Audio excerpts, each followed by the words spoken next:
So, of course, one club that is struggling at the moment in the fourth tier of English football is Bristol Rovers. They're going through a really horrid time at the minute, and here on PT Sports, we're going to go through that in a bit more detail with someone who may be familiar to the Bristol Rovers fan base. The kings of the Memorial Stadium, and it seems like a stadium that's not really a kingdom at the moment. 9 league defeats in a row.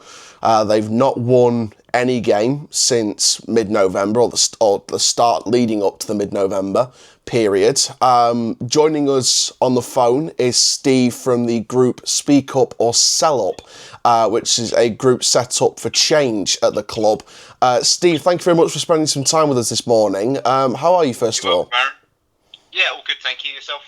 Yeah, very good, thank you. So just take me through a little bit of kind of what's been happening this season, especially because with Darrell Clarke coming back as manager, you'd be thinking, you know, there's a real positive swing around. You think a fan favourite coming back and leading the charge. You're 1 point outside the relegation zone going into your match against Swindon tomorrow. It's not looking good for the Bristol Rovers this season. No, we've been on a gradual slide in the last 2 years, and it seems to have. We got promoted a couple of years ago back to League One under Joey Barton. We had a year under him in League One, and then we had a change of ownership of the football club. Wael Arcadi, who was the majority owner, sold a majority stake to the current owners, which is the El Said family. And then, as of the middle of last year, they completed a full takeover of the club, buying Wael out completely. And all of that has kind of coincided. The El Saids decided to sack Joey Barton. There was rumours of interference. Joey certainly came out and said on his own podcast that the owner, and particularly the owner's son, was trying to influence what he was trying to do and tell him the style of play that he wanted. And that ultimately led to a breakdown in their relationship. He exited. Matt Taylor came in. All was not really well under him. He's come out subsequently and said that it wasn't a usual situation in terms of how the club, from a manager's point of view, should be run, and he found it difficult. We then had a couple of caretakers. Then we bolted another manager in called Inigo Calderon, who was an under-18s coach that came out of Brighton, but an experienced EFL pro. That culminated in our slide completely out of League One. He oversaw something like 9 losses. We needed something like 4 points from the last 10 games just to stay up, and we capitulated and went down. And then at the end of last season, they appointed Darrell Clarke to come in to try and stabilise the situation. But we've also had a change of director of football. The new owners decided to appoint George Friend, who was an ex-player, straight into a director of football role from finishing his playing career. And so George Friend oversaw a period of recruitment the previous summer, which was nowhere good enough. These owners spent a lot of money on players which just haven't gelled or are not good enough or are injury prone. And then in the subsequent January windows, they haven't supported any new manager that's come in with additional good signings to keep us up in the league. And sort of the summer window this year was very much sort of, we did spend a small amount of money on one player, but the rest of them were kind of free transfer signings, pros perhaps that have experienced injuries in the past and are looking for a club. So we've got players like Southam Hells that have come in, Tom Lockyer has come in, all with records which, you know, they're not going to sort of hit the ground running. And it's sliding again, and now we are where we are. We've lost 9 in a row, but it's got to the point where we're looking at the club from the outside in and saying, well, it cannot just be the football department that's wrong here. Managers seem to be a bit like light bulbs with us. You know, you plug one in, it'll burn brightly for a while, and then it seems to fall apart and go out, and then we're back to losing back-to-back games. And the table doesn't lie. But ultimately, that's just one part of the story around our club at the moment, where these owners, when they came in, it's anyone who's visited the Memorial Stadium will probably know it's one of the worst grounds in the EFL in terms of fan experience, in terms of facility. It's a very old ground. Some people love it for its rustic charm. Fans like me, we've been in this stadium since the mid '90s. Not a lot has changed apart from the odd one stand gone up at the south stand there, which we told was temporary. But the whole place needs refurbishment. It needs investment. And when these owners came in, they announced grand plans that they were going to do two sides of the stadium, completely refurbish it all. The training ground was going to be completely overhauled, and some of it was going to be sold for housing to subsidise the build of a new training facility, and I assume then part of the stadium itself. And in October 23, the owner came out and said that they would release plans very shortly, and that would be followed by the relevant permissions going in. And a relegation later, over 2 years later, here we are with no further developments on infrastructure. We seem to be making bad decision after bad decision. We don't have a CEO or a proper CEO or an experienced CEO. It seems to be very nepotistic in the way it's run. So it's the owner, his son, and people related to them on the boardroom, and two of the board directors. We don't know who they are. We don't know what their skill sets are. We don't know what they do. They never communicate. And even in the relegation last year, there was nothing from them to come out to say, it was our first year. We expected to make mistakes, and we have. But these are the mistakes we've made. This is what problems we've identified, and this is what we're going to do to change. And next season, this is what the plans are going to be. It's just, all we had was an AI generated statement, which came out, and there he was, our owner, smiling on the front of this statement, all in the face of a relegation, and then no communication after that. So the feeling is from quite a few of us that the owners are actually treating the fans with a measure of disrespect. At best, they're being ignorant. Even if they've got nothing to tell us in terms of infrastructure improvements, they still need to communicate what's going on with our club, because all we see at the moment certainly is our club just sliding out of the Football League, losing game after game after game, and there is no one that you can plug into this club at the moment that is able to halt the slide. Which that then must lead to next questions is, well, if you've got someone like Darryl Clark that's come in, who the fans trust, that still can't turn it around and still can't get the football side going, there must be other problems higher up the ladder, which is causing these problems. And I don't know exactly what these are. I mean, Darryl won't come out and say, obviously, at the moment, because he's still in situ, but there must be a reason why we are in absolute freefall. And it's got to be something to do with the ownership, but we won't know that because they won't communicate. Yeah, it definitely seems like a bit of a poisoned chalice, especially from a fan's perspective. I mean, like you said, you're 1 point above the relegation zone at the moment.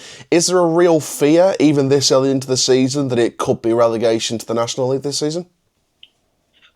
Absolutely. I mean, the summer recruitment, we had a problem all of last year where we didn't have a proper out-and-out striker. A typical number 9, an experienced number 9 with a proven fitness record that they could play anywhere between 30 and 40 games.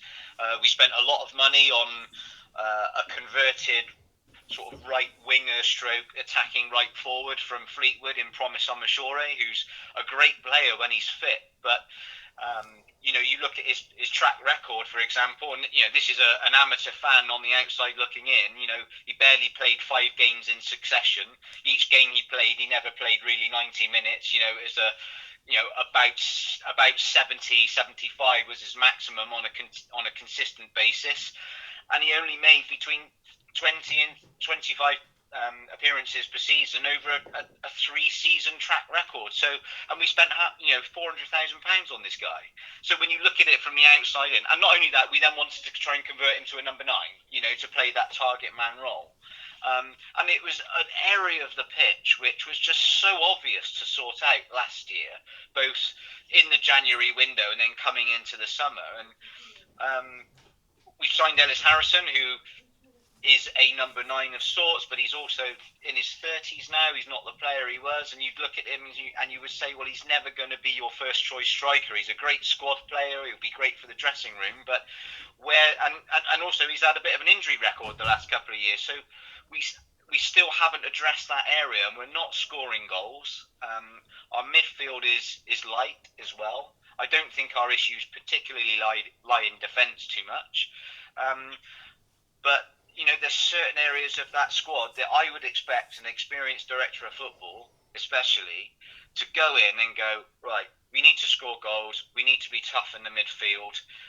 We haven't got a midfield general. We haven't got an out-and-out striker. Let's go and get them. And that has been our core problem. And now the Football League doesn't lie as to where we are. So when you've lost 9 games in a row, I think scored 3, conceded 22, you are where you are, aren't you? And the fear is we will go out this league with a whimper again. That is a real fear that's kind of creeping up in the fan base week by week. I mean, obviously, we'd seen the stuff that Speak Up and Sell Up we've been posting over the past few days. We know there's a scheduled peaceful protest planned ahead of the 12:30 kickoff against Swindon Town. For those who maybe haven't seen those messages, what are you and the rest of the group encouraging with this protest in terms of how you want it to plan out? Well, essentially, first of all, I want to get the message across that it's not a protest. Right. A protest for me is something that's very noisy, it's very confrontational, and it can be perceived as quite aggressive. Now, the 15 or so of us that have got together already kind of said from the outside that if we're gonna try and do anything, it's got to be constructive. It's got to be done in a way that isn't passive, but in a way which won't promote any form of violence, if you like, or we don't want to throw our weight around. And ultimately, what we want to do is try to engage and encourage the club to communicate and to talk. So what we've actually decided to do with the Speak Up or Sell Up message really is a message to the board that a group of fans are no longer happy with the way they're running, and they need to communicate with us. So it's going to be in a form of a demonstration. We've got a very small number planned on Saturday to make that message seen towards the board. The social media really will just back it up as to what it's all about, and that's both on X. It's also on the supporters forums as well. So it's not going to be akin to some sort of protest march going through the ground, which could upset some people, block people's view of the game, and all that kind of stuff. We don't want to be like that. We simply want to do it in a really positive way, and in a calm way, and in a non-confrontational way. So we will get that message across to the board. That will be going up both inside and outside the ground during the game against Swindon Town, and hopefully the owners will see that. There will also be some visual boards around outside of the ground in the streets as you lead up to the stadium as well. So that message will be clearly communicated, and it will start tongues wagging that way as well. And this is just the start of something that we want to do. Eventually we've got plans maybe for an independent trust, but that's a little bit further down the line, and this is really just sort of piece number 1, hopefully, in a series of pieces which will try and get the club to engage. And even if they see it and then they decide to talk, great, our job's done. But that is essentially what we're going to be doing. Okay, that's very interesting, and it's great that you're doing it in such a positive way as well. Just finally then, from a football perspective, obviously, like you said, results, 9 leagues losses in a row. It hasn't been great on the pitch. You're looking like a relegation season is happening for Bristol Rovers. From a managerial perspective, do you think that Darrell Clarke could potentially be made almost as a potential scapegoat for the on-pitch problems? Do you think that Darrell Clarke could pay the price with his job, or is it a case of would you encourage the fact that we should be keeping Darrell Clarke and the focus should be elsewhere? What do you think could happen, and what would you like to happen? my own personal opinion, and I don't speak for others, my own personal opinion is it won't matter what manager you bolt into that seat at the moment. They'll have the same problems as Darrell will. And I think the owners have painted themselves into a little bit of a corner with Darrell. As much as Darrell probably always wanted to come back to us, in the summer, was he probably the best appointment? You probably would have to question that. Coming into a team that has got relegated with a bunch of problems and a load of players not good enough on long contracts, he would have had to work a miracle for it to be a successful season. But also, you look around at the managers that perhaps would come to us should the board decide to part ways with Darrell, and you can honestly say that there is no one out there that would come in and honestly be able to do anything different with the squad that we've got, with the limitations that we've got. And there's been some sort of talk around the fan base of who might. Some have said sort of Steve Evans, John Brady, those type of figures to come in. But if you kind of, Darrell Clarke is kind of like a mixture of those two anyway. And if you were to have someone like Evans or Brady come in, looking at the styles of play that those managers like to put into their team, they don't have the players to do it anyway. So we would probably still lose games up until the transfer window, and then we'd have to go through the transfer window for these managers to get the players they want to enforce their style of play. And I think basically that the board now have either got to sack or back him, and regardless of the results, because we've got the January window coming up, so we either need to stick with Darrell and let him rebuild again in January and give him the players that he needs, and hopefully allow him to turn it around, or we need to sack Darrell today and appoint someone tomorrow and get the ball rolling pretty quickly through these Christmas games, so we give ourselves the best chance. Personally, either way, I think the outcome will be exactly the same. We'll either just about stay up or we'll go down. And I don't think it matters who's in charge. The real problems are off the field and higher up. And until those things are addressed, we'll continue to be in free fall. And if we stay up this season, I don't see us maybe having a better season next season. I think we'll bimble along between 12th and the relegation zone next year if things aren't addressed head on. And that's how I honestly think I am. How I think we are and how I feel about it. Personally, I don't think I want another manager other than Darrell at the moment, because at least we get some honesty out of him and he kind of wears his heart on his sleeve. And if there are any things that are outside of his control, he will probably let slip and say it. And how would it look for these owners to sack a legend as well, that they've employed? That would speak volumes for everybody, I think, to say that there's something else wrong with this club that they are not doing, which is not allowing the football management side and the playing side to develop in a way which sees us to be successful. No, I totally get that. And of course, for those of you watching, you can watch Bristol Rovers versus Swindon Town tomorrow, 12:30 kickoff on Sky Sports Plus. Steve, thank you very much for joining us today on PT Sport. We do appreciate your time.